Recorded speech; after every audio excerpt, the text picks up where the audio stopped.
It has been a week now since the legendary actor Sridevi died. But for the family, it is definitely a moment of a bigger loss. Sridevi's husband, Boney Kapoor, has spoken out for the first time through a close friend on his wife's last moments inside the Dubai hotel room where he found her lying motionless in the lavatory. He's not the only one from the family who has spoken out on the tragedy. Daughter Jahnvi as well has penned down an overwhelming emotional letter to her mother and shared on social media.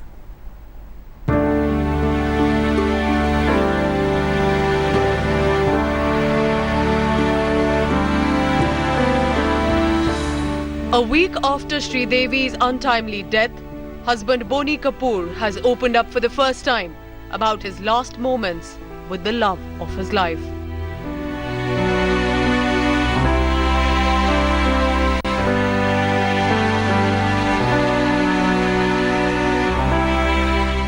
Boney gave a detailed account of what transpired on that fateful evening of February 24th in Dubai.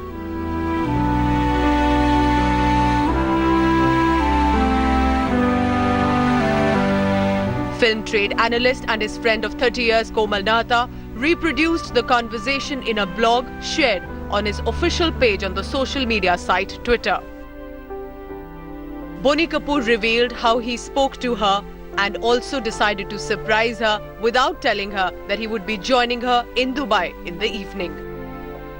She was used to being accompanied.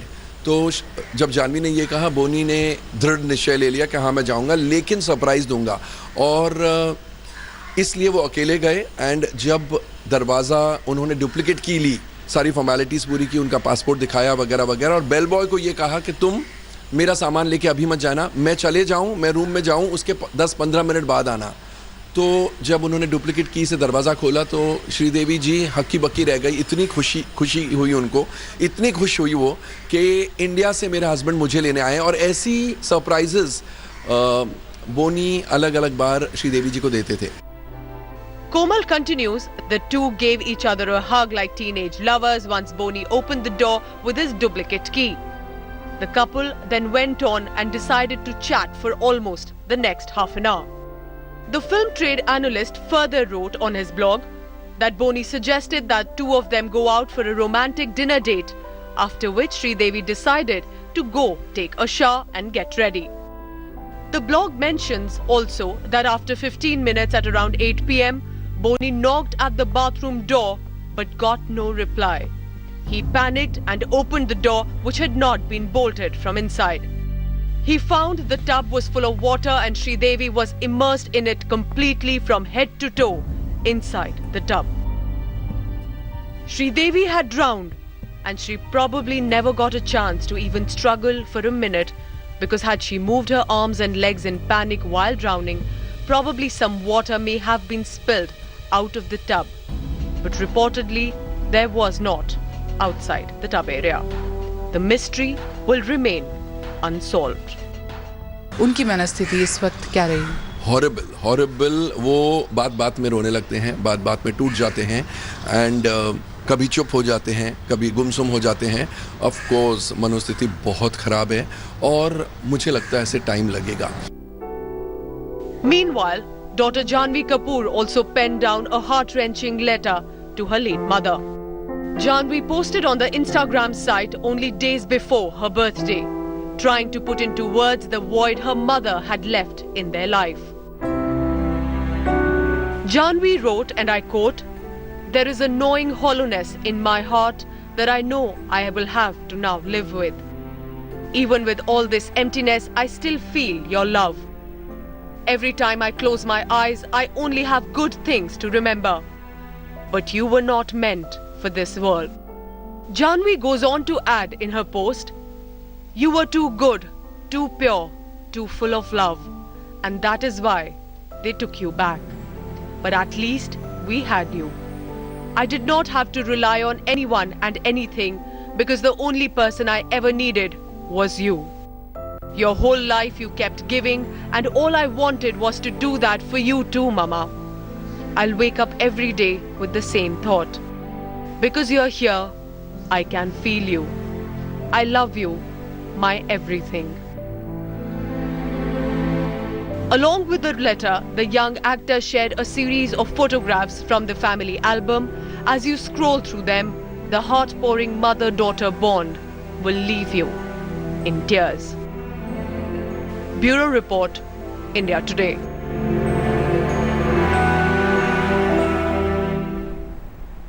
Let me now go across directly to film trade analyst Komal Nahata, who is joining me right now. Komal, thank you so much for giving us your time. My first question will be straight. It was a personal account from one friend to another. Why did you decide to go ahead and publish it in a conversation in your blog? See, as you rightly said, I did not go to interview Bonnie Kapoor.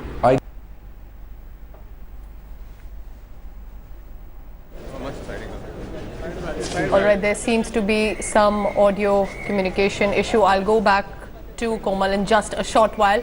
But it's interesting because for the first time, while all sorts of speculations were being made, even comments against Bonnie Kapoor were surfacing, he seems to have decided to put forth his side of the story because he was the only person in that hotel room who had chosen to fly back to Dubai to surprise his wife, get her back to India because she hadn't really been traveling unaccompanied. And what a terrible evening that turned out to be, that for the last time they were together. And he has added how he was busy watching a cricket match while she had gone to take a shower. And when she did not respond for a while, he decided to open the door. Komal Nahata is back with me. Komal, again the same question, that a personal conversation between two friends, why did you decide to publish it? I decided to publish it because a lot of speculation was on in the media. I think all sorts of horrendous stories were doing the rounds. In fact, on a couple of television channels, I said that this is wrong. I'm also a journalist, but this is not journalism, this is speculation. Yes. And to speculate about somebody's death when the whole nation is mourning is not in good taste. So I think the moment I got to know the story told to me at different points of time, a little bit at the Celebration Sports Club where Sridevi ji's body was kept for a while before the final journey started, before she was taken to the crematorium, a little after the funeral, a little the next day, a little after that. When I understood the entire story, I just thought that it deserved to be printed, it deserved to be thrown open to the world, because it answers a lot of questions and leaves no room for doubt. That was my total and complete and purest emotion in printing the story. I didn't want to sensationalize. You see, I have printed probably half of what he has spoken to me. There were many more things which he spoke, which I didn't think needed to be told to the world. So I've kept them out of the ambit of the article. I have not mentioned so many things, but I have mentioned a lot of things. Did Bonnie Kapoor want you to publish his side of the story, Komal? Was it also probably something that he would have wanted? Was it with his consent? Not at all. Not at all, because while he was talking to me, he said, Komal, मैं तेरे को journalist के हिसाब से बात नहीं कर रहा हूँ, एक दोस्त के हिसाब से बोल रहा हूँ. I said, of course, I understand, but I did go ahead and print it. He never asked me to. He never spoke to me as a journalist. In fact, as a journalist, I don't remember speaking to him as a journalist for ages. I must have interviewed him. Maybe because I'm so close to him, I must have interviewed him very, very sparingly. We always talk as friends, he and me, as two people belonging to the same trade. So we were more friends than a subject and a journalist. Have you spoken to Bonnie Kapoor after it was published? Did he have to say something about it, or do you think he would have also at least been okay with the fact that it was published? Because everybody has been asking about those last moments and it can be very controversial. His side of the story hadn't been out. I also want to ask you a specific question. You have mentioned in your blog, Komal, that there was no water outside the bathtub, which means that there wouldn't have been any struggle of sorts as well. Are you also trying to suggest what may have led to her death there?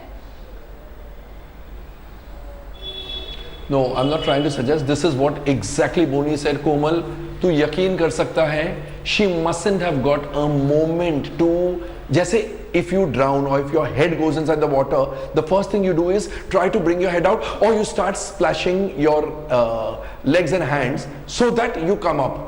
He said, Komal, एक moment भी नहीं मिला, otherwise there would have been water spilling over outside. There wasn't a drop of water, which means she did not get even a split second to do that. Even if she had moved her body, her arms and legs vigorously, some water would have spilled over. The fact that no water spilled over means she did not get time for that. Now the only question that remains to be answered, and which will never be answered, is whether she fainted or became unconscious first and then slipped inside the water and drowned, or whether she sort of slipped and in that split second she also fainted or went unconscious and she died. We will never know that. Not that it matters. Whether she died, A happened first and then B, or B happened first and then A, is immaterial, is not relevant today, because she died, because she's gone. So that question will remain, but that question is not of the kind which will create doubts in people's mind. She died, that is what matters. But many have consistently asked about the delay probably in trying to call the investigative agencies, and she could have probably been saved had some medical emergency situation may have come to her rescue. Is that something that he decided to elaborate, because he had called a friend right away, which we can understand? What basically happened in those moments? Did he say anything about it? No, I think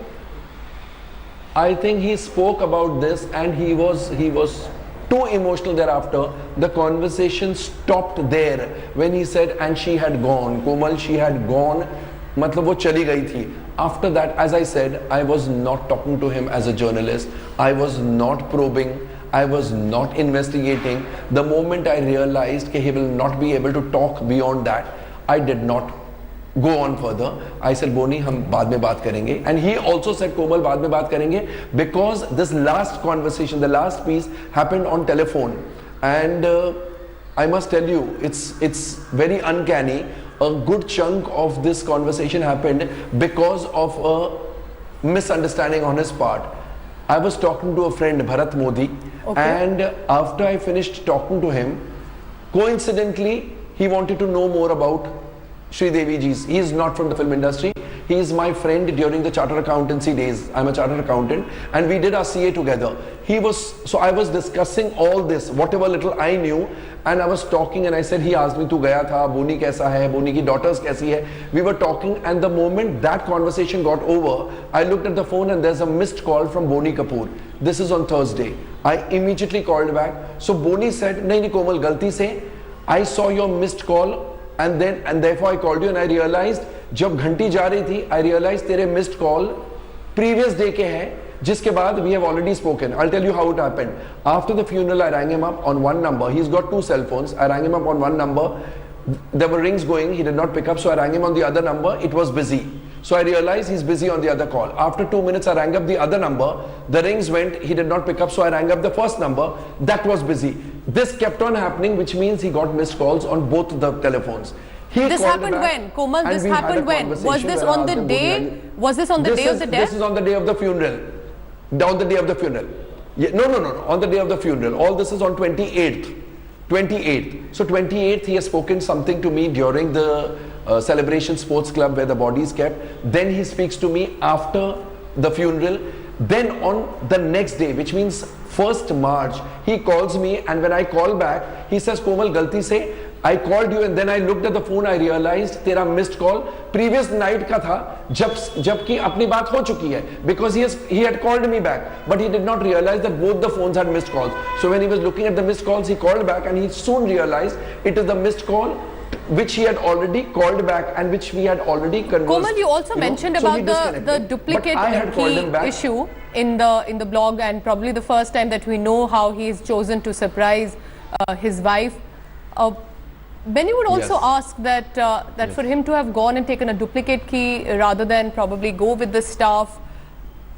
Could you just put it in perspective for us? Because no, but that was the whole surprise.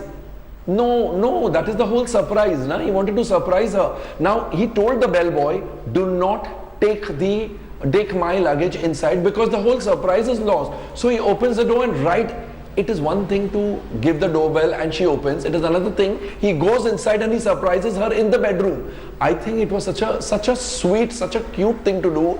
And he told the staff, please don't ring her up, please don't inform her. And he told the bellboy. So the receptionist told the bellboy, tu mat jana, 10-15 minute baad jana. And that happened. I think it's very cute. I think it's very, and it's not the first time. Boney Kapoor was used to giving such surprises, such cute little surprises to his wife.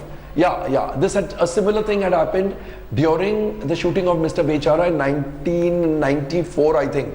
But that time they were not married, so obviously he couldn't take a duplicate key. The hotel wouldn't give it, and it is not the right thing for an unmarried person, however close you are. It is not right to enter somebody else's. Did you write this blog, Komal? You've been a famous trade analyst. You've done your shows as well. You know how often these social media posts can get circulated. The fact that you decided to write it, were you also trying to ensure that Boney Kapoor and the speculations against him are laid to rest? Was that your motive? Not at all. Not at all. I run a trade magazine. I'm happy that you asked me this question. I run a trade magazine by the name of Film Information. Yes. I post all my reviews on my blog. I post important stories on the blog. Anything which is important. At the back of my mind, I had not been happy about this horrific speculations that were going around, but I did not write this story to prove any point.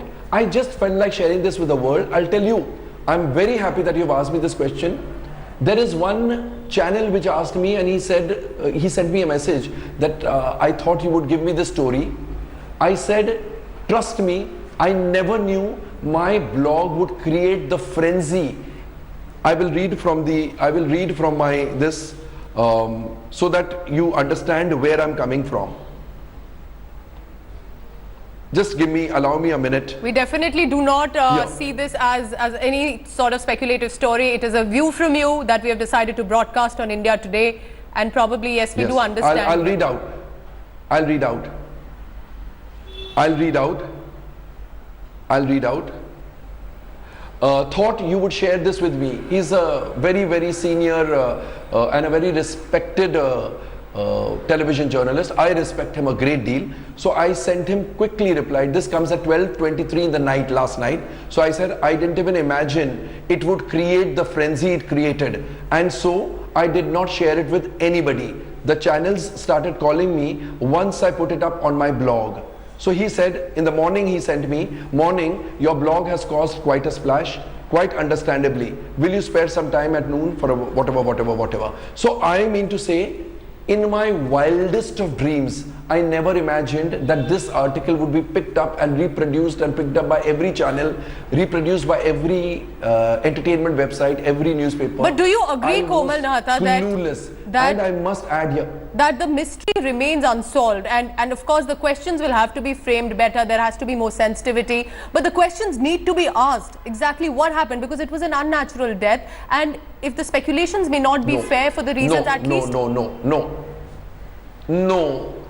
No, I don't think the mystery, only the split-second mystery, whether she fell unconscious or fainted first and then died, or she drowned first and in a split second she fainted and died.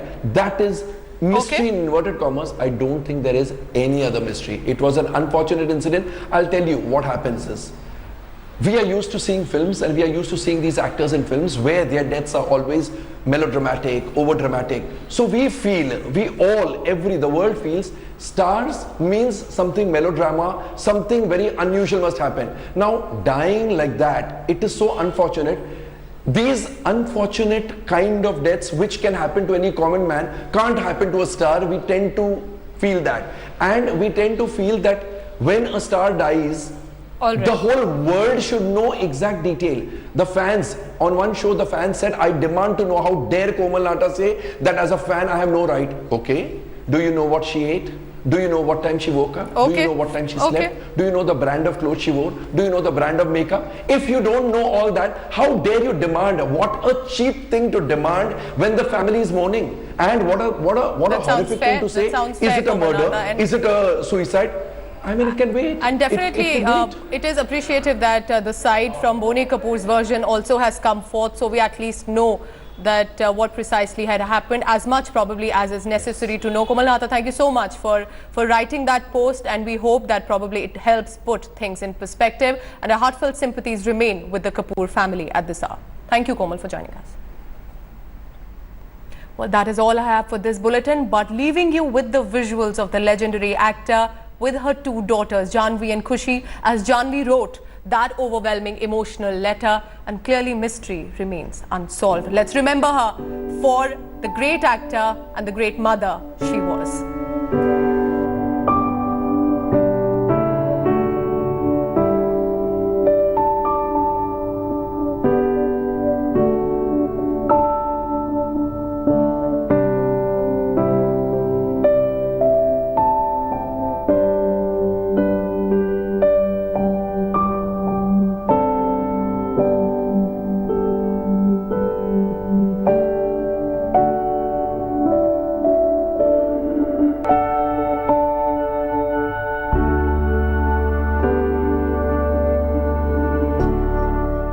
Thanks for watching the video.